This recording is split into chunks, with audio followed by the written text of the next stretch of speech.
In 1911, an American explorer climbed into the Andes looking for a lost Inca city called Vilcabamba. He never found it. Instead, a local farmer led him up a narrow ridge between two mountains and showed him something no outsider had seen in over 300 years: an entire royal city, carved from solid granite, hidden so well that the Spanish conquistadors, who destroyed almost every other Inca city they found, never found this one at all. This is Machu Picchu, and the most remarkable thing about it isn't that it was lost. It's that it was never actually found by the people who were looking for it. The Inca built it without iron tools, without the wheel, and without a single written record. Stones weighing up to 50 tons, cut so precisely that you still cannot slide a knife blade between them, on a ridge 2.5 kilometers in the sky. And then, less than a century after they finished it, they walked away. Not because it was destroyed, not because it was conquered. It sat empty, wrapped in cloud forest for 350 years, until a stranger's translator asked a farmer a simple question and got pointed straight up the mountain. To understand why anyone would build a city in a place this difficult to reach, you have to understand the empire that built it. By the middle of the 15th century, the Inca controlled the largest empire the Americas had ever seen. A strip of territory running nearly 4,000 kilometers along the spine of the Andes, from modern Ecuador to Chile, connected by more than 30,000 kilometers of stone roads, without a single wheeled cart ever rolling on them. Around 1450, the Emperor Pachacuti, the ruler credited with transforming a regional kingdom into that empire, ordered a royal estate built on a remote mountain ridge above the Urubamba River in what is now southern Peru. Historians still debate exactly why he chose this particular spot. The leading theory is the simplest one. He wanted a retreat, a private residence for himself and his court, positioned somewhere spectacular enough to reflect his own power and remote enough to remain entirely his. Whatever the reason, the location he chose was almost absurdly difficult to build on. A narrow saddle of rock, wedged between two steep peaks, thousands of meters above the valley floor, reachable only by a demanding mountain trail. Most rulers would have called it impossible. Pachacuti called it home. Some archaeologists have proposed a second, complementary explanation, that the site's location wasn't just about seclusion, but about sacred geography. The Inca understood mountains themselves as living deities called apis, and Machu Picchu sits surrounded by some of the most revered peaks in the region, with the Urubamba River curling almost entirely around its base far below. A landscape that to Inca eyes may have been read as inherently, powerfully sacred, independent of anything humans chose to build there. A royal retreat placed at the literal meeting point of sacred mountains and a sacred river wasn't simply picturesque. It was, in Inca cosmology, about as close to the center of the world as a person could stand. What the Inca accomplished on that ridge remains, even by modern engineering standards, extraordinary. They had no iron or steel tools, no draft animal strong enough to haul multi-ton stone blocks. The llama, their only domesticated pack animal, could carry perhaps 40 kilograms, nothing close to the weight of the granite blocks the builders were moving. And yet the walls of Machu Picchu's most important structures are built from stones weighing as much as 50 tons, shaped and fitted together with such precision that, even today, you cannot force a blade or even a sheet of paper into the seams between them. No mortar required, no gaps to fill. Using little more than harder stone hammers, bronze chisels, wooden levers, and an almost unbelievable amount of patient trial and error, Inca's stonemasons shaped each block to interlock with its neighbors in a technique called ashlar masonry, so precise that the structures have survived over 5 centuries of earthquakes in one of the most seismically active mountain ranges on Earth. Modern engineers studying the site believe the slightly irregular, interlocking shapes may have actually helped the walls flex and resettle during tremors, rather than simply cracking apart the way a rigid grid of matched rectangular blocks would. Getting the stone to the site in the first place was its own achievement. Most of the granite was quarried directly from the ridge itself, but some blocks were moved from further away, dragged up steep mountain paths using ramps, log rollers, and an enormous, coordinated labor force organized under the Incas' MITA system, a form of mandatory rotational public service that every subject of the empire owed the state, whether in the form of farming, soldiering, or, in this case, months of grueling stone-hauling labor on a mountainside thousands of meters above sea level.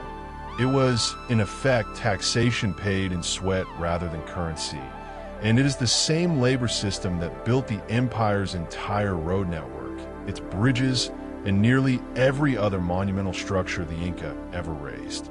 The stonework is only half the story. Around the city, Inca engineers carved more than 40 agricultural terraces directly into the mountainside, stepped, retaining wall gardens that did far more than simply create flat farmland on an impossibly steep slope. Each terrace was built in layers, coarse gravel and rock at the bottom for drainage, then sand, then fertile topsoil on top, an engineered system that prevented the entire hillside from washing away in the region's heavy seasonal rains, while also creating distinct microclimates at different elevations, allowing the Inca to grow crops that would never naturally survive side by side on a single mountain. And running beneath and through the entire city was a water system fed by a natural spring high on the mountainside, channeled through carved stone conduits into a sequence of 16 fountains, delivering clean water to different sections of the city by gravity alone, engineered with a precision of gradient that modern hydraulic engineers still study today. This was not a city built for a large population. Most estimates suggest Machu Picchu was home to perhaps a few hundred people at any given time, as many as 750 during its busiest periods, dropping to a much smaller number of caretaker staff during the emperor's absence. It functioned as a royal retreat and religious sanctuary, living quarters for nobility, housing for priests and the specially selected attendants who served them, and space for the artisans, farmers, and llama herders who kept the estate functioning. At the center of the city's spiritual life stood the Intihuatana stone, a carved granite pillar, its name translating roughly to hitching post of the sun. Positioned with careful astronomical precision, the stone's shadow aligns dramatically with the sun at key points in the year, including the equinoxes, when it casts almost no shadow at all at midday. Whether it functioned primarily as a solar calendar, a ritual altar, or both, the Intihuatana represents exactly the kind of achievement that defined the entire site: religious meaning and precise, functional astronomy carved into the same piece of stone. For roughly 80 years, Machu Picchu functioned as intended, a private mountain sanctuary for an emperor and his successors. And then, with startling speed, the empire that built it came apart entirely. In 1532, a Spanish force numbering only a few hundred men, led by Francisco Pizarro, captured the Inca Emperor Atahualpa at the town of Cajamarca in the northern Peruvian highlands. It was an act of audacious deception. Atahualpa, commanding an army of tens of thousands, walked into the meeting expecting a diplomatic exchange and was seized within minutes. The Spanish demanded and received a staggering ransom in gold and silver to secure his release, and then executed him anyway. Within a year, the Inca capital of Cusco had fallen to Spanish forces. Within a decade, organized Inca resistance had largely collapsed. But military conquest wasn't the empire's only enemy. European diseases, particularly smallpox, had likely already begun spreading through Inca territory even before Pizarro's forces arrived, carried inland by indirect contact along trade routes from earlier Spanish expeditions elsewhere in South America. Entire communities were devastated by illnesses their immune systems had never encountered. Some historians believe disease killed more of the empire's population, in total, than Spanish weapons ever did. Somewhere in the chaos of conquest, disease, and the collapse of the imperial systems that had supplied and staffed it, Machu Picchu was abandoned. There's no record of a battle fought there, no evidence of destruction or violent conflict at the site itself. The most likely explanation is also the simplest. The empire that built and sustained this royal retreat no longer existed to maintain it, and the people who lived there quietly over some unknown span of years left. Here is the detail that makes Machu Picchu genuinely unusual among the ruins of the Inca Empire. Unlike Cusco, unlike dozens of other major Inca sites, the Spanish never found it. The conquistadors were remarkably thorough. They located and looted the imperial capital, stripped Inca temples of gold and silver, and recorded, in colonial documents, the names and rough locations of numerous royal estates across the empire. But no Spanish colonial document ever definitively describes Machu Picchu. The most likely explanation is straightforward geography. The site sits off the main Inca road networks the Spanish were following, hidden behind a mountain ridge that makes it essentially invisible from the valley below, in dense, difficult terrain that offered the conquistadors little obvious incentive to explore. Whatever gold or silver the site once held, if any survived the Incas' own wartime efforts to hide their wealth from the invaders, it was never recorded as taken, because the Spanish, as far as history can tell us, never set foot there at all. For 350 years, the cloud forest did what the Spanish never managed. Moss crept across the stonework. Vines threaded through window openings precisely cut to frame the solstice sun. Trees grew directly out of walls built to outlast empires. Local Quechua farming families in the valley almost certainly knew the ruins were there throughout this entire period. This was never truly a secret to the people who actually lived in the region. But to the outside world, to European and American mapmakers and historians, the city simply didn't exist. That changed in July of 1911, when the American historian and explorer Hiram Bingham III arrived in the Urubamba Valley, searching for something else entirely. Vilcabamba, the final stronghold where Inca resistance had made its last stand against the Spanish decades after Cusco fell. Bingham was not looking for Machu Picchu. He had never heard of it. On the 11th of July, a local farmer named Melchor Artiga told Bingham's expedition about ruins on a nearby ridge. The next morning, in light rain, Artiga guided Bingham and a Peruvian sergeant across a fragile log bridge over the Urubamba River and up a steep, overgrown mountain trail. Waiting at the top, tending small garden plots among the ruins, were two Quechua farming families who had been living there for years, completely unbothered by the extraordinary structures surrounding their homes. A young boy from one of the families led Bingham the final stretch through dense undergrowth to the overgrown core of the city. Bingham later described what he saw in language that still captures the moment's strangeness. Walls of the finest Inca stonework he had ever encountered, gleaming white granite, in a place so remote that he initially struggled to explain, even to himself, why anyone had built there at all. He had come looking for a lost rebel stronghold and stumbled, almost by accident, onto something far stranger and far better preserved.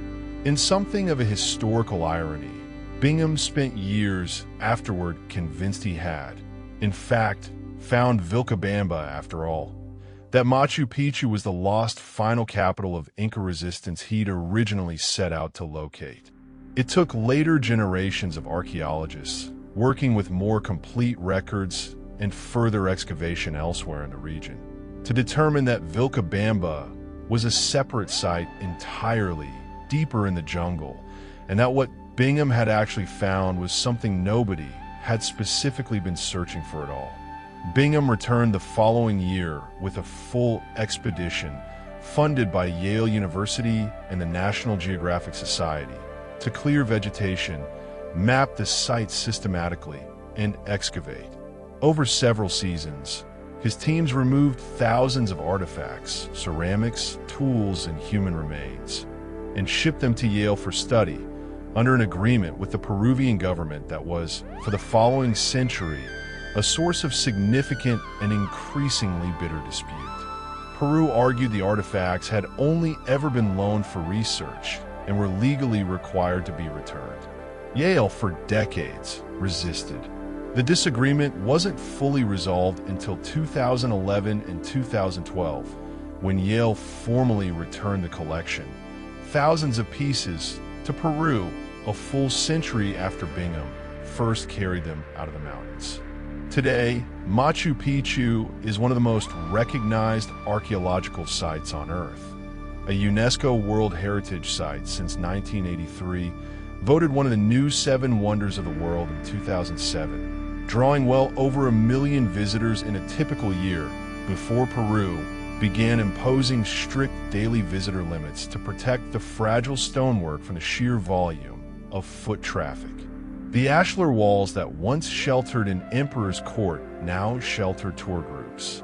The Intihuatana stone still catches the solstice sun exactly as it did 500 years ago, watched now by cameras instead of priests. What remains remarkable, standing on that ridge today, is not simply that the Inca built something extraordinary in one of the most difficult locations imaginable. It's that history nearly erased the memory of it entirely, not through destruction, but through simple, ordinary forgetting, and that it survived anyway, hidden in plain sight above a valley, waiting 3.5 centuries for someone to finally ask the right farmer the right question.